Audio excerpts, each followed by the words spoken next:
Assalamualaikum. I welcome you all for class 7 subject science. So today we are going to start a new topic, that is respiration in organism. Yes, what do you mean by respiration? Why do we respire? Yes, you have already learned all organisms are made up of microscopic units called cells. Yes or no? The smallest functional and structural unit of an organism is a cell. Each cell of an organism performs certain functions. Yes, yes. So from where are we getting that energy? We get energy from the food we eat to do work that you have learned. Now, why do we need to respire? What is happening in our body? So, human beings do many activities, yes or no, like reading, writing, talking, everything.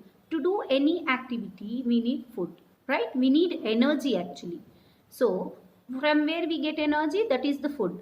Only food is sufficient to change the energy? No, only food is not sufficient in our body to get energy. Now, what is the other thing we need to get energy? That we are going to see in this chapter. From food, we get what kind of energy? That is chemical energy. Whatever food we eat, we get chemical energy from that. Now, this chemical energy, how it is going to change in the form of energy what we use? That is because, so in our body, each cell of an organism performs certain functions such as nutrition, transport, excretion and reproduction. To perform these functions, the cells need energy, right? Even when we are eating, sleeping or reading, we require energy. So from where are we getting energy? That is from the food. Can you say why your parents insist that you should eat regularly? Why? Because the food has stored energy in it, which is released during respiration. Food will have energy, but actually when it is going to release? When you respire. What is the meaning of respiration? Does all the living organism respire? Yes. All the living organism respire to get energy from food. During breathing, we breathe in air. You know which is the air that contains, that is the oxygen. The air contains oxygen we breathe, and we breathe out air is the carbon dioxide. The air we breathe in is transported to all parts of the body and ultimately to each cell. In the cells, oxygen in the air helps in the breakdown of food. Which is helping? Oxygen is helping to break down of food. The process of breaking down of food in a cell with release of energy is called cellular respiration. What it is called? Cellular respiration, which is helping the food to change, that is giving the chemical energy into the muscular energy.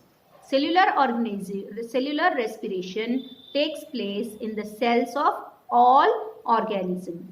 In the cell, the food glucose is broken down into carbon dioxide and water using oxygen.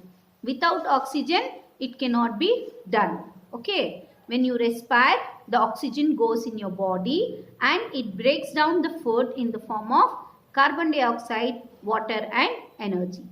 When breakdown of glucose occurs with the use of oxygen, it is called aerobic respiration. There are two types of respiration, okay? That is aerobic respiration and anaerobic respiration. The meaning of aerobic respiration: the respiration that takes place in the presence of oxygen. Just now what I said, what we take in food with the help of oxygen only, it will change into energy. So what kind of respiration we are doing? We are taking, that is we are doing aerobic respiration. The respiration that takes place in the presence of oxygen is known as aerobic respiration. So here you can see the equation of the food, that is food plus glucose plus oxygen. It gives rise to energy. Okay. Glucose in the presence of oxygen, it will change into carbon dioxide plus water plus energy. Okay. So in presence of oxygen only it will change. Okay. That is known as aerobic respiration. Some other organisms such as yeast that can survive in the absence of air. Okay. Few are there organisms which can survive without oxygen. Those organisms, once they don't want oxygen, now how will they prepare their food? For them also the food can be broken down in the absence of oxygen. Okay. So that kind of respiration is known as anaerobic respiration. And what are the name for given for those kind of organism is anaerobes. What is given? Anaerobes. They get energy through anaerobic respiration. That is in the absence of oxygen. In the absence of oxygen, glucose breaks down into alcohol and carbon dioxide. You can see in the picture that is glucose. When it is broken down, it is giving lactic acid plus energy there. It is not giving water and energy. Here you can see it will be alcohol or the lactic acid, carbon dioxide, and energy is released.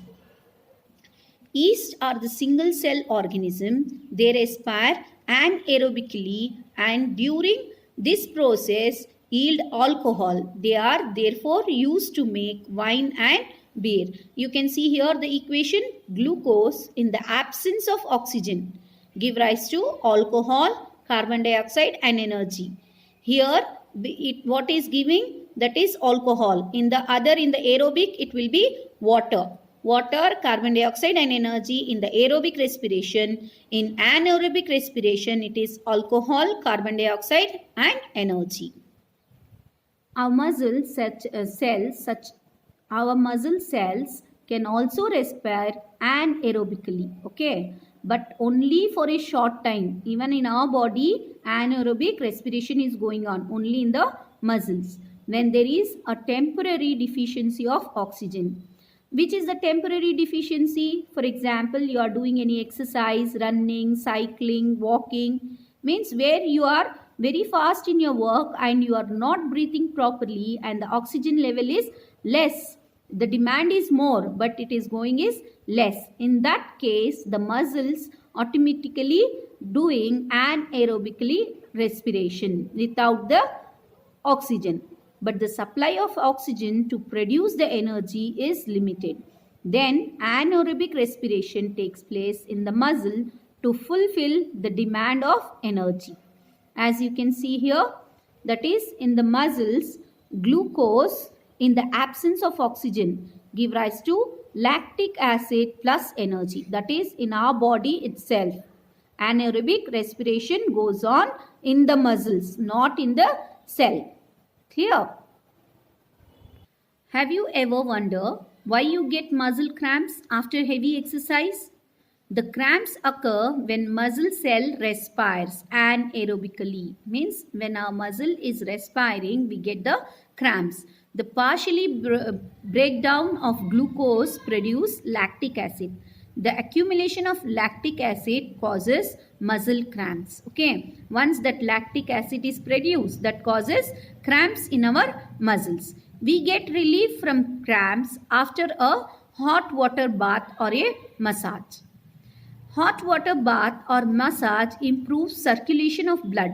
What happens there? The hot water will improve the circulation of the blood. If the blood flow is normal, then your body will be normal. You will not get a cramps in your body. As a result, what happens? The supply of oxygen to the muscle cell increases. The increase in the supply of oxygen results in the complete breakdown of lactic acid into carbon dioxide and water.